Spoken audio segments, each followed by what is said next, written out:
السلام عليكم. وحتبدأ مغامرة اليوم.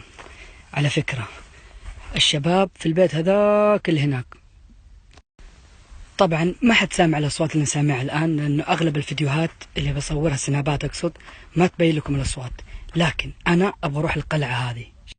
طبعا أنا أبغى القلعة هذه، شايفين القلعة دي؟ هي عليها قصص خرافية حنستكشفها مع بعض. أنا وصلت، حندخل نستكشف مع بعض. الله يستر. طيب الشباب هناك هم في البيت هذاك أو السقيفة مع صاحب. شوفوا حبايبي، في ناس يقولوا هذه قلعة، وفي ناس يقولوا هذا بير، وفي ناس يقولوا هذه سقيفة أو بيت. أنا لحد الآن ما أعرف، بس ندخلها مع بعض. هذا مدخل الشيء اللي بدخله. شوف هو مرة مخيف. ليش؟ لقيت عند المدخل العظام هذه، هي حقت ايش الله أعلم. لكن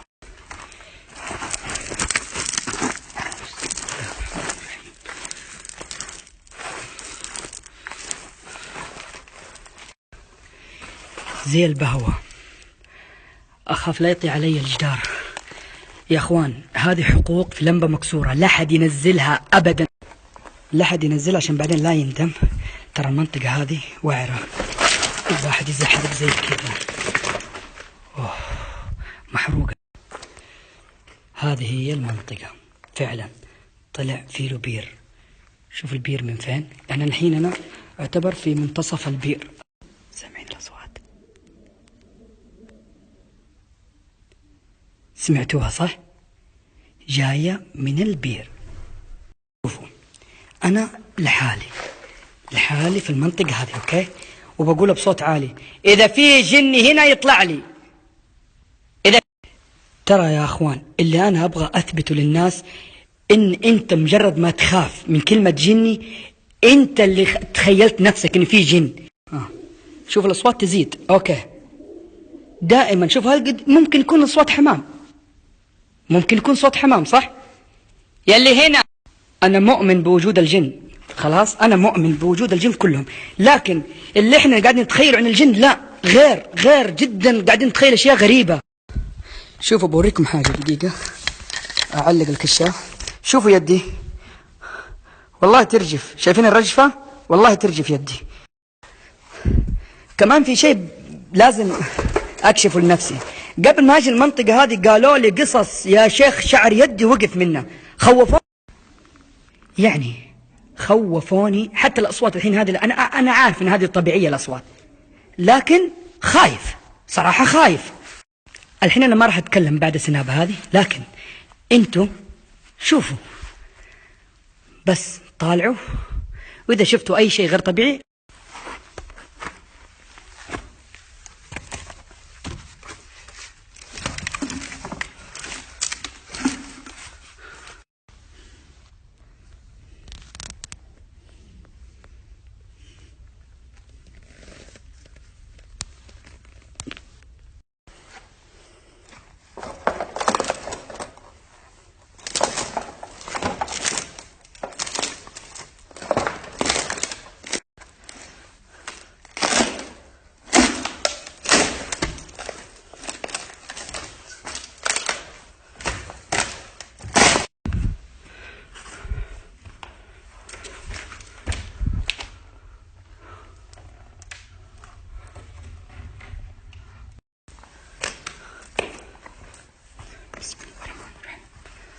أعوذ بكلمات الله التامات من شر ما خلق. أعوذ بكلمات الله التامات.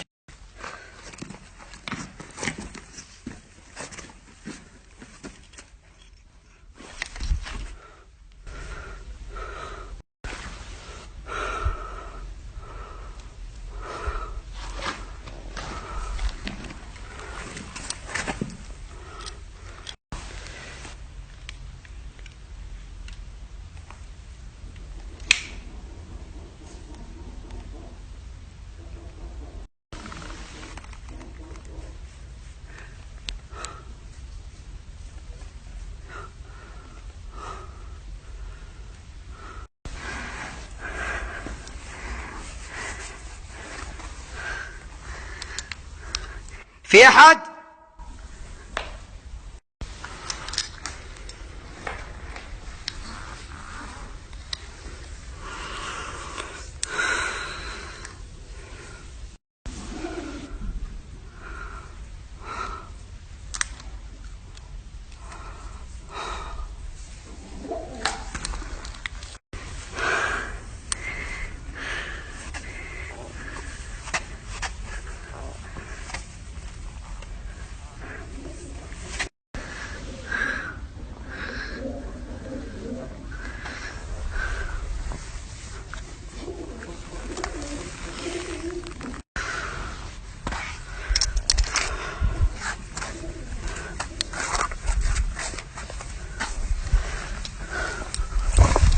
شوفوا الآن أنا بروح اللي باكم تقابلوه، لكن المنطقة هذه أنا حاجة أخيم جوة البير هذا، إن شاء الله أنزل جوة.